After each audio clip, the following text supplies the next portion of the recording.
This episode is brought to you by Audi. The road is calling. Embrace the thrill of the drive with the all-new, fully electric Audi Q6 e-tron. Featuring effortless power, serious acceleration, and advanced Audi tech. It's not just a new EV. It's a new way to experience driving. The all-new, fully electric Audi Q6 e-tron is here. The next chapter of Audi starts now.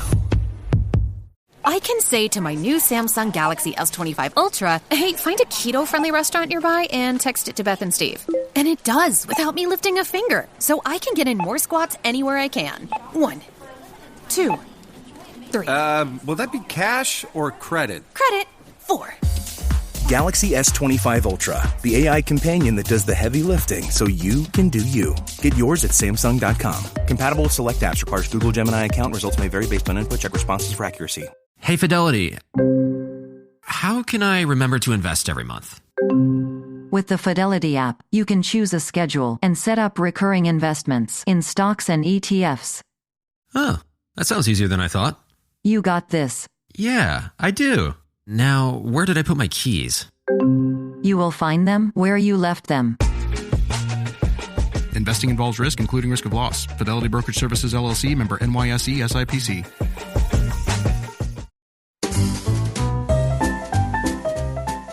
You're listening to the Animation Addicts Podcast with the Rotoscopers, episode 236, The Anatomy of an Animated Trilogy.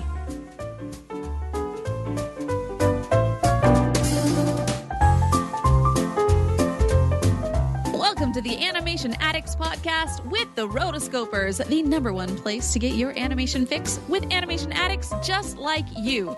Each episode, we dive into the wonderful world of animation featuring Disney, DreamWorks, Pixar, and everything in between.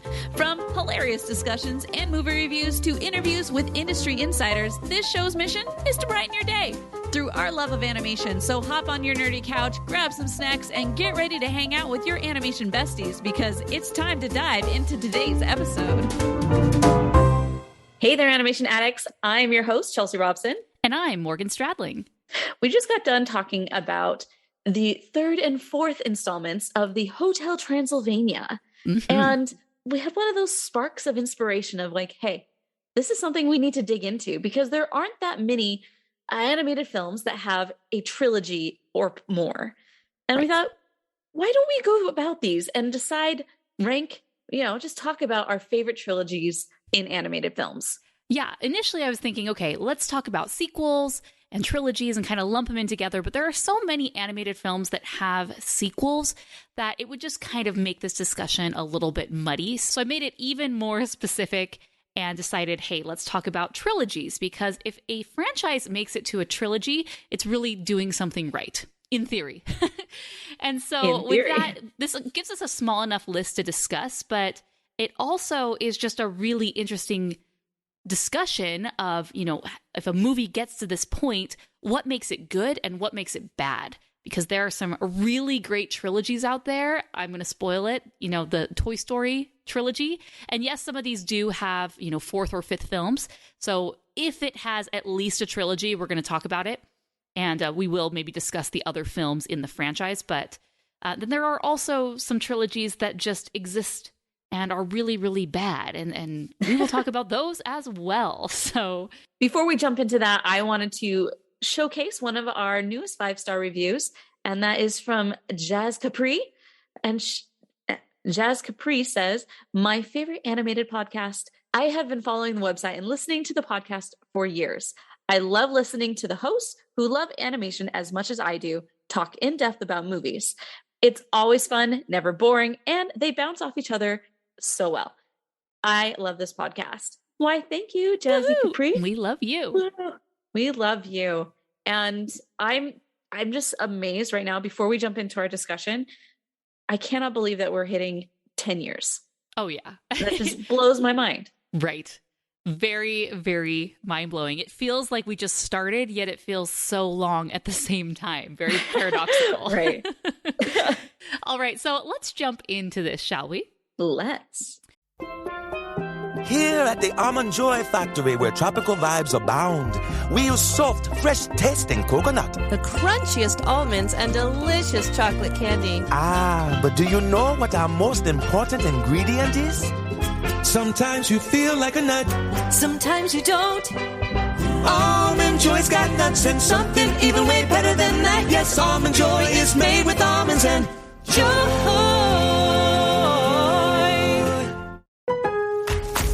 Lowe's knows what makes SpringFest savings even better are member-only doorbuster deals. Right now, rewards members can save $40 on an Allen & Roth Chesler Gold faucet. Was $99, now $59. Plus, save $110 on a Cobalt 40-volt battery trimmer and blower combo kit. Was $279, now $169.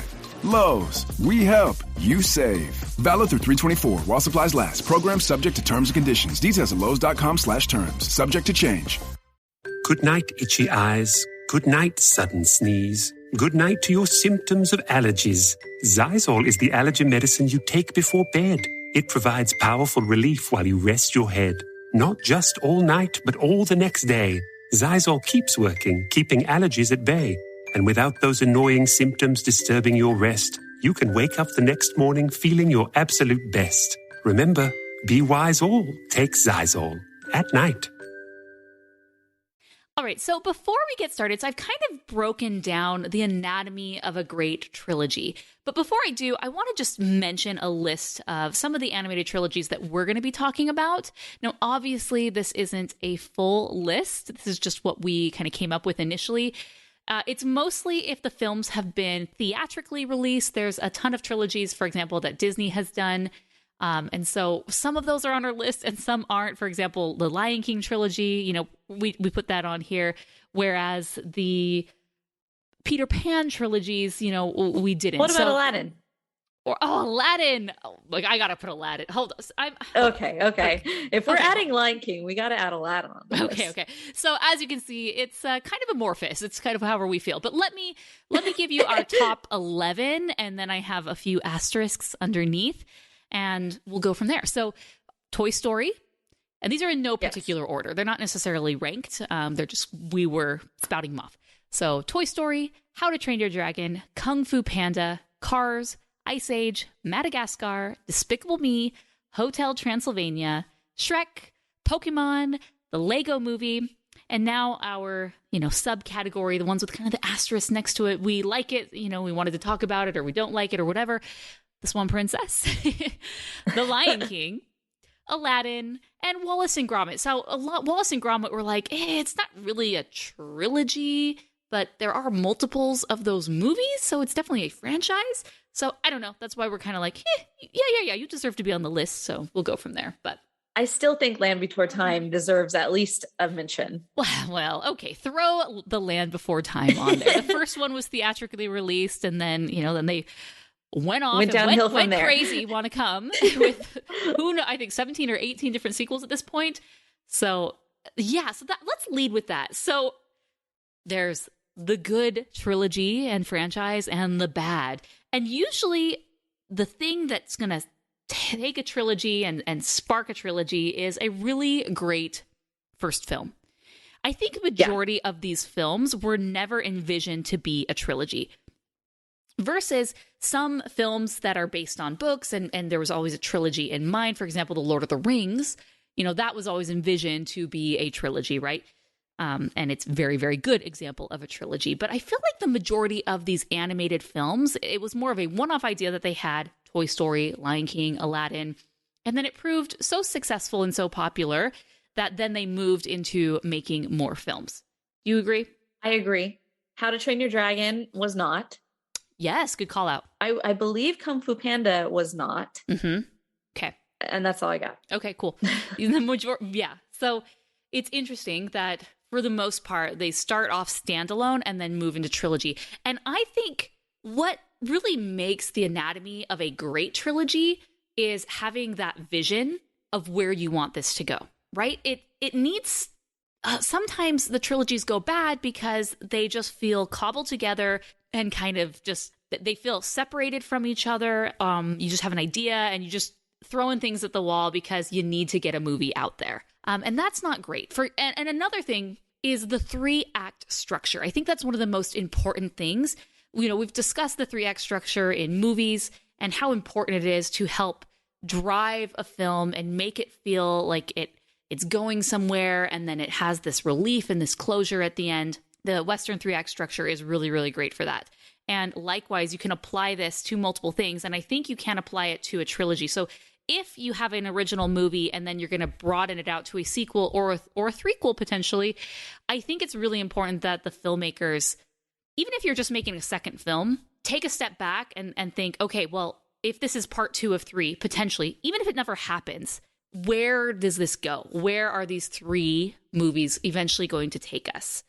And I think with that vision ahead of time, in the leadership, in the filmmakers and the directors, producers, it helps the films feel complete and whole. Yeah, there's definitely an anatomy that needs to be followed in order to keep somebody's attention over 3 movies. Mm-hmm. And, you know, you look at some movies or some trilogies where generally the second one is not the film that anybody goes to, because generally it ends up with a cliffhanger. It doesn't feel complete in and of itself. And it's just like the step to get to the third. Yes. But there are some where I feel like, no, this is a cohesive story on its own. Like, I feel like the Toy Story original trilogy did that. Oh, yes. The Toy Story one was its own thing. And then they're like, okay, we're going to do a second. And now here's the second. And I think the arc of the whole thing is actually Andy and his Woody's relationship with Andy over those 3 films. Mm-hmm. But in each one is just as Woody is learning who he is. Yeah, Toy Story 3 is just such an example. I feel like it's the pinnacle of a trilogy, and it probably makes our top list. That you do not have a soul if you did not cry at the end of Toy Story 3. Exactly. Yes. They had earned that moment with all the other work that they had put in all 3 of the movies leading up to that. We believe that relationship. We love that relationship. It always goes back to Woody's relationship with Woody, Woody's relationship with Andy, and seeing that having to be severed because it's time and it's just part of growing up and it's what needed for Andy and for Woody. It hurts, but it feels really complete. Even though it hurts a little bit at the end and you're still not, 100% satisfied. It's not a true 100% happy ending, but despite that, you cannot disagree that it's a fantastic, you can if you want to, but you can't really disagree. We will not let you. It's an amazing trilogy. Yeah. And they do it so well. I love, exactly what you said. If you take a step back, yes, it's about Woody, but Woody's growth and arc over the 3 films is really framed in his relationship to Andy and the different stages of life that Andy is in. Yeah. Yeah. So good. Okay. So you also mentioned cliffhangers. So I feel like you said, every movie should feel distinct. I feel the 3-act structure should exist within each of the films. I personally just don't love it if one of the films, maybe one leading into 2, which usually doesn't happen, or 2 leading into 3, which we see more often occasionally. They just lead it with a cliffhanger. So we know that it's a third one is coming, but we're not getting the resolution that we need in the second film. And so for that reason, I don't think that the franchise feels as good and as satisfying. So this isn't animated, but definitely the Pirates of the Caribbean series. First one, incredible, off the charts. The second one, so they had an idea of where they wanted this to go, but the execution in those films was really terrible, really poor. There was a lot of stuff that got cut out in editing. It's fascinating to read about that. I think it could have been a lot better. But they pulled a lot of the mythology out and the explanation scenes for how the mythos of the curse worked. And so it ended up leaving people super confused about well, what's going on? And then they end it kind of on this cliffhanger leading into the third. So, hey, cool, we're getting another film, but wait, what just happened?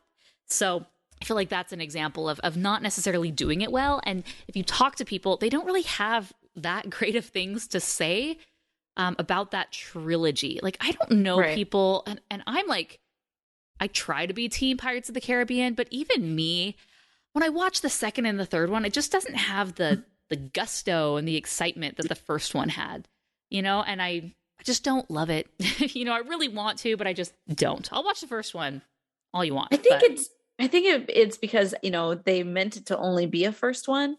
Right. And then they cobbled together something after that. Right. Which was weird because they could have left it. And there were so many things that they could have done with the first one. And then they just created something different. Right. They gave the little threads in there of, of Will his dad being a pirate in the first film. And so they used that as a springboard, but it just didn't translate. Yeah. But I would look at something like How to Train Your Dragon, and the first How to Train Your Dragon is Hiccup becoming friends with the dragon. And then this number 2 is both of them becoming the chief of their tribe, respectively. And then the third one is them going their own way and becoming separate on their own. So I liked how they did that one. That one did not have a cliffhanger, so I was glad about that. Mm-hmm. And then you have something like Cars, where Cars 3 was a joke on our website years before it became a thing. And it's like, why? Yes, it was our April Fool's joke. It wasn't ever meant to happen. Everyone thought that, this is so crazy. The second one was so bad. There's no way. Oh, but there was a way. Well, and that's kind of how the Ice Age situation went. Mm-hmm. Madagascar. That, they jump into 4 and 5, and Madagascar kind of was the same way. Despicable Me, that's not a cohesive story. Those are the only ones that are like cohesive. Mm-hmm. Yeah, but we included Pokemon on the list, and the way that the Pokemon franchise works is that for every series that the TV show has, they have like a season. Every season culminates with a movie. And there's been, dozens of, maybe not dozens, but quite a few different seasons. And so those more tie into that franchise. And so they really do feel disconnected from one another. There'll be new characters because new characters were introduced in the TV show. And she's just, this person's just there, So I'd probably remove that from my list of a trilogy because it's not, it's more of a franchise. Shrek is a really, really great example of just the first 2 films are beyond amazing, blow it out of the water. Shrek 2, so good. It was really good. It's so good. And then Shrek 3, it's like, wait, what happened here? What's going on? And then they continue with 4 and then potentially a 5. But what I think for any of these, even if your franchise is going to continue beyond a trilogy, I still feel like it is best if you still treat movie 3 as the ending of a 3-act structure. It just feels good. It's kind of like the golden ratio in art and mathematics, and it's proven time and time again that if you do your art in this way, you construct your buildings in this way, it's aesthetically pleasing and we gravitate to it, and it's beautiful. It's just a law of nature, this golden ratio, right? And I feel like the 3-act structure, likewise, is that for movies, is that if you can kind of structure things in a 3-part narrative with a beginning, middle, and end, it just feels good to us. And that's not saying we can't continue on. We can't have a 4 and a 5, but 4 and 5 need to go down a different path. Start a new trilogy, if you will. And I think that's actually, talking about different trilogies, Star Wars does that really well. Well, let me take that. Rewind. Star Wars does this. Star Wars does this. The first one, beloved, right? The first trilogy, 4, 5, 6, New Hope trilogy, right? And then we have the prequel, and then we have the one that goes after the original trilogy. But each one of those films is its own film within the trilogy, and it helps it make it a little bit more digestible. Okay, so going back to one more point that I feel is the anatomy of a great trilogy is characters. It's important that it can be important, and typically you would like to introduce new characters in movies 2 and 3 just to keep it fresh. Usually, you're going maybe to a new location, and there just needs to be something new introduced. Not always, but typically they do. And new characters can take you down, obviously, one of 2 paths, good or bad. And I think new characters they need to be introduced, but not so many where they overwhelm the existing cast. Because remember, the 3-act structure needs to have a beginning, middle, and end. And so the original characters should be someone from the original characters should be the storyline and the plot line that we're following throughout. It shouldn't focus on a new character. Let's say Jessie in movie 2 and 3. She can be a part of it, but it shouldn't become Jessie's movie in movie 3.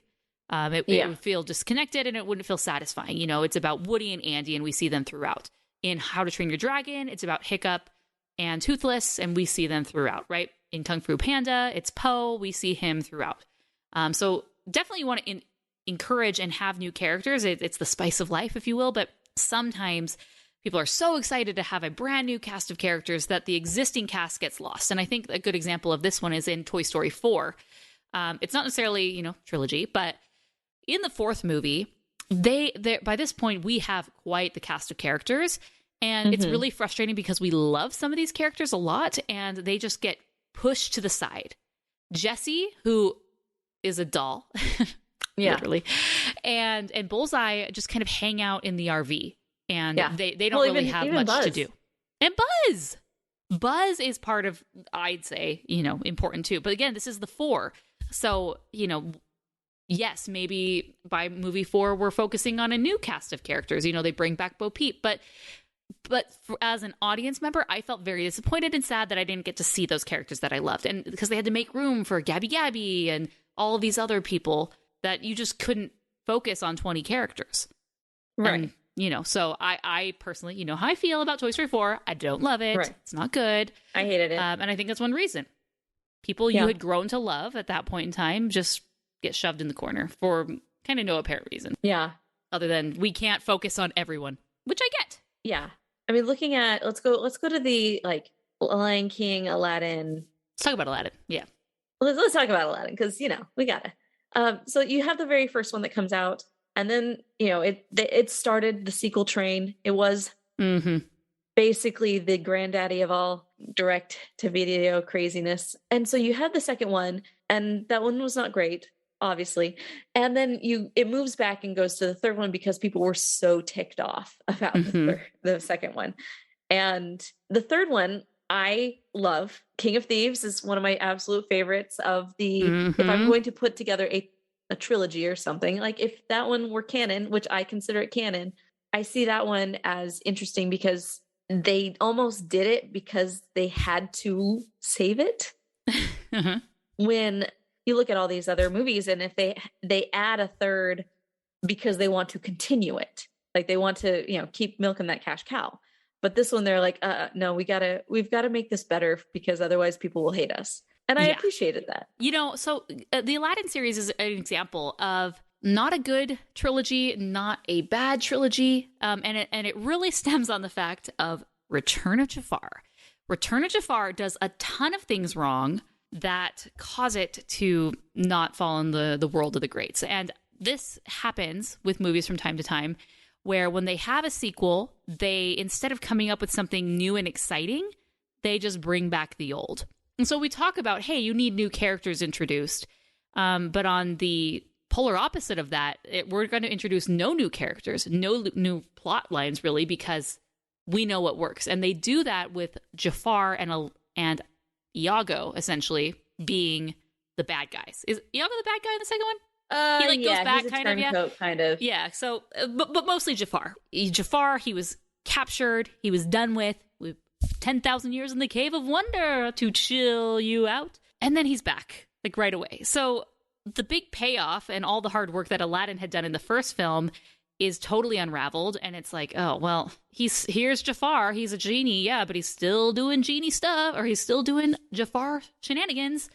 And it's not well executed. There's, and then obviously having the genie's voice be different, there's a variety of things happening there. But that does happen from time to time with these movies is, hey, let's just rehash a plotline which we'd already done. Talking about Swan Princess, I'd recently watched all of the Swan Princess films, all 10 of them. And they frequently do this, especially in 2 and 3. Some of the other ones, it's like, Odette is turned into a swan. again. And it's like, how many times do we have to do this? How many times does she have to be turned into a swan? Where it gets kind of old. Yes, that was the really cool, exciting thing in the first film, and she had to overcome it. And yes, your series is called The Swan Princess, your franchise. But is there another way? Could maybe Odette turn into a swan instead? I would prefer something else. Yeah, Derek. Yes, man, swan. Something different, And so I think the lesser tier trilogies are the ones that kind of rehash, and I think that's one of the problems with the new Star Wars trilogy.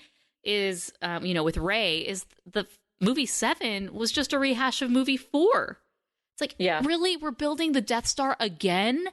We did that in movie 6. Bigger. Yeah, it's very unsatisfying for a viewer, and I don't know why filmmakers think and feel that, hey, if we just give them what we gave them, they'll like it.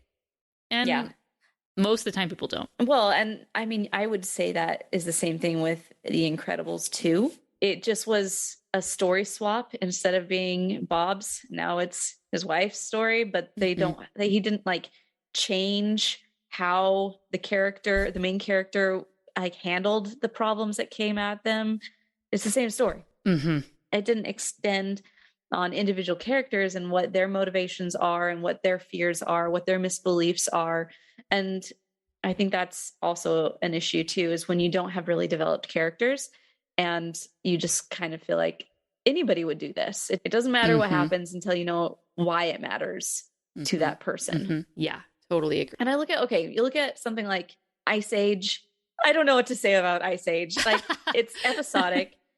And it's kind of like Wallace and Gromit, even though I have more of an affinity toward Wallace and Gromit, just because it's shorter and you just expect it to be what it is. But Ice Age, because they're like full-fledged movies about no real change, it makes it weird. Mm-hmm. Yeah. Where are they going with this trilogy? And even the Madagascar, I don't really know what happened in that, Yeah. I can't tell you where it was leading. Where it ended. Yeah. Yeah. When you hear Toy Story, everyone can tell you what happened there. Yeah. How to Train Your Dragon, you can tell you what happened there. Cars? No. Yeah, I can. I can. It's with Lightning McQueen eventually, the student becomes the coach in a way. His dream is over, whatever. The beginning one is him becoming the superstar racer.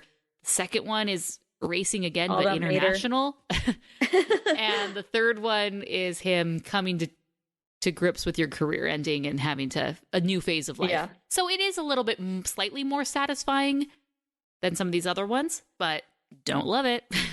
Hotel Transylvania. Let's talk about it. Okay, so you have the first one where it's all about Mavis and her love interest, her Zing. And then the second one is now they've got a kid and bring a kid into the picture and also his dad. And then number 3, it's we need a family vacation and we're going to go on, you need a girlfriend again. Yeah. So 3 feels weird. It does feel compared to the first 2, because it was like kind of, even though Dracula was there, it kind of followed. Mavis's arc was the one that caused Dracula to grow for each one of those. It was through Mavis that he had these experiences. And in the fourth one, Mavis is relinquished, to a background character who has an opinion on what he's doing, but it's not the one that's forcing anything. Yeah, and then as far as the Lego movie, man, the first one was so good. Second one, I don't know.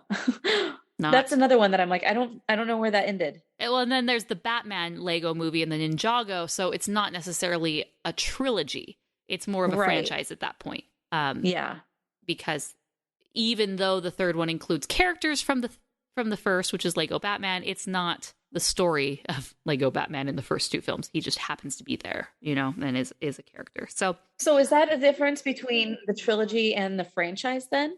So if you're looking at franchises, are you more of a fan of a franchise or are you more of a fan of a trilogy? No, I'm a fan of a trilogy and a well-done trilogy because it has a very satisfying end and conclusion. Even, for example, Marvel films, it feels like those are just like this giant web of films. but they can have resolution even within that. Just having seen the new Spider-Man film, there were 3 of those standalone Spider-Man films, Marvel and Sony and Tom Holland. There are more plans, supposedly, but the end of this 3rd one really feels like a bookend to like that era of Spider-Man. I haven't seen this, so don't spoil me. No, I will not. But meaning it does it in a really great way. It's like, okay, very satisfying ending, opens the door for more without taking away from what's happened before. So I think that's a good example. Okay.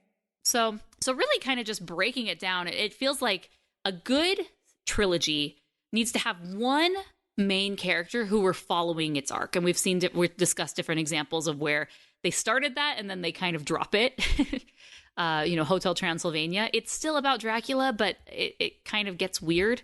And it doesn't feel like at the end, if you were going to tell me at the end of the 1 and 2, like, where does this trilogy end? Oh, it's going to end with him finding a girlfriend. Wait, right. what? It's going to be moving back to him and forgetting. It doesn't feel like that's where we were being led with Dracula. So a little disappointing with that, but Toy Story, it's all about, Andy growing up and Woody as a result. So having one main character whose story we're following throughout is really important, I've realized through this discussion. 3-act structure, huge. Yeah, so Toy Story forever is the king of trilogies. It is. And if they would have just stopped there, I would have been fine and dandy. I agree. But I agree. It's fine. All right. Let us know your thoughts on trilogies and animated trilogies. Go to rotoscopers.com/236 and leave your comments there. And also go to the Instagram post for this episode and let us know your thoughts. We will join you in the comments on that post. This has been really, really fun. And it's made me reassess and think about the different trilogies that I'm watching and why it's good and why it's bad. And I think we've kind of nailed down on some pretty critical pieces. Yeah. And before we forget, we will be recording our 10-year anniversary spectacular in the next little bit. So we want to make sure that we get your thoughts, opinions, and celebrations. So send us your emails, contact@rotoscopers.com, and your voicemails, rotoscopers.com/voicemails, and let us know your thoughts, your favorite moment from the show, your favorite episode, your favorite quote, or something that connects you to the show, which you love. Just let us know, send it to us, and we will be celebrating along with you. We're excited to go on this 10-year anniversary ride. This is also a great time to ask all the questions you want to know about Morgan and all of her antics in her home within reason. Yes, everyone's been anxiously waiting for this so they can finally find out. I hear things, Morgan. I hear people really want to know. Well, then you'll have to ask and you shall find out. There we go. All right, that's all we have for this episode of the Animation Addicts Podcast. Thank you so much for joining. Thank you for being a supporter. Whether you leave us a 5-star review, share with your friends, or you join our patron community, we appreciate it and love it. We have been doing a lot of fun things with our patrons. We usually go monthly. We will do some sort of episode where we'll do a Rotocast where we hang out with the patrons and we talk about lots of different things. We'll do a watch along where we pick a movie, we watch it together, have a good time. And, I want to start doing some more trivia nights where there's these different apps that you can use where we plug in all the questions and then you guys can do trivia live with us. So lots of fun things coming for our patron community. All right, that's all we have for today. Until next time, we are the Rotoscopers.